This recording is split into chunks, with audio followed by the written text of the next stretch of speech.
పక్క ఈయన రాసినటువంటి వార్త చూడండి. మీడియాకు స్వేచ్ఛ ఎంత ముఖ్యమో హద్దులు కూడా అంతే ముఖ్యం. మరి నువ్వు ఏ రోజన్నా హద్దుల్లో ఉన్నావా రాధాకృష్ణ? ప్రతిరోజు నువ్వు హద్దు మీరే కదా ప్రవర్తించింది.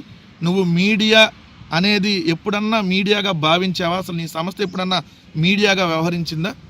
మద్యం సేల్స్ ఎక్కువ పెరగాలి, అబ్బా కోట్లలో అదేంటి కోడి పందాలు జరిగినాయి, అబ్బా ఆనందంగా మీరు రాసేటటువంటి వార్తలు మీరు చేసే మీరు అసలు ఏ రోజన్నా మీడియాగా మీరు వ్యవహరించారా చెప్పండి? ఎలక్ట్రానిక్ మీడియా అది కూడా యూట్యూబ్ ఛానల్ వచ్చిన తర్వాత పరిస్థితి అదుపు తప్పింది, విచ్చలవిడితనం పెరిగిపోయింది, ప్రజల్లో కూడా ఈ ధోరణిపై ఏహ్యభావం ఏర్పడింది. మీకంటే కొన్ని యూట్యూబ్ ఛానల్ చాలా బెటర్.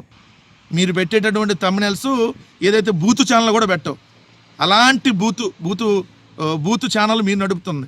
మీకంటే అక్కడ డబ్బుల కోసం ఏదైతే బూతులు లేదంటే రొమాంటిక్ వీడియోలు చేసే యూట్యూబ్ ఛానల్ ఉంటాయి చూడండి, వాళ్ళు చాలా బెటరు. మళ్ళీ నువ్వు ఈరోజు కొత్త పలుకు అదేదో సామెత ఉంది, అదేంది పతివ్రత పరమాణం వండితే తెల్లారేదాకా చల్లారలేదంట.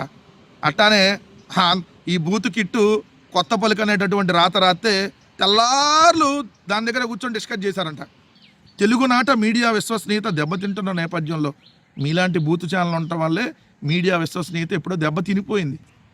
ఇప్పటికైనా రాజకీయ నాయకులు మీడియా సంస్థలు తమ హద్దుల్లో ఉంటే మంచిది. నువ్వే రోజన్నా హద్దుల్లో ఉన్నావా? నువ్వు పాటించి కదా మిగిలిన వాళ్ళకి చెప్పాలి. సాంప్రదాయని సుప్పుని శుద్ధపోసని లెక్క కబుర్లు కాదు చెప్పేది మనం. ముందు నువ్వు చేసేటటువంటి బ్రోకరిజం గురించి చెప్పు. నువ్వు చేసేది రాజకీయ బ్రోకరిజం కదా. మనం స్పెషల్ ఫ్లైట్ వేసుకొని విజయవాడ ఏ బ్రోకర్ పని కోసం వెళ్ళావు? పొద్దున పూట 11ంటికి బేగంపేటలోకి వెళ్ళి మళ్ళీ సాయంత్రం 5ంటికి బేగంపేట ఎట్టొచ్చావు? 13 సీటర్ల స్పెషల్ ఫ్లైట్తో ఏ బ్రోకర్ పని చేయడానికి వెళ్ళావు?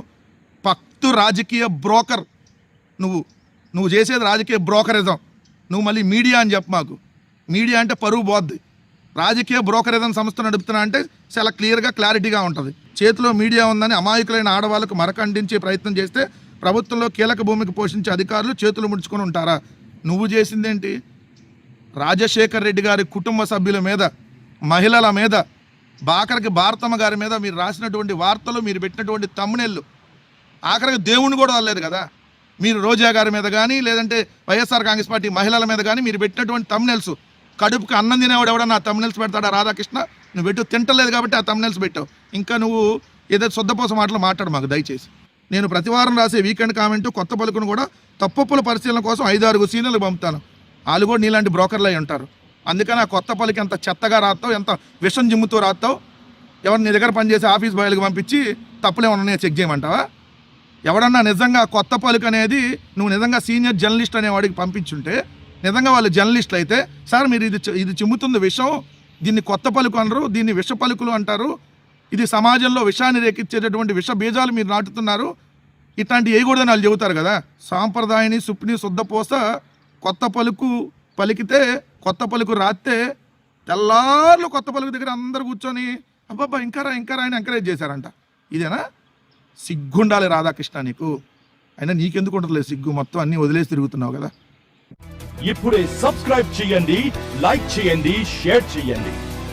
WayTV Prime, నీ ఉత్తమాభిరుచుల సమ్మేళనం.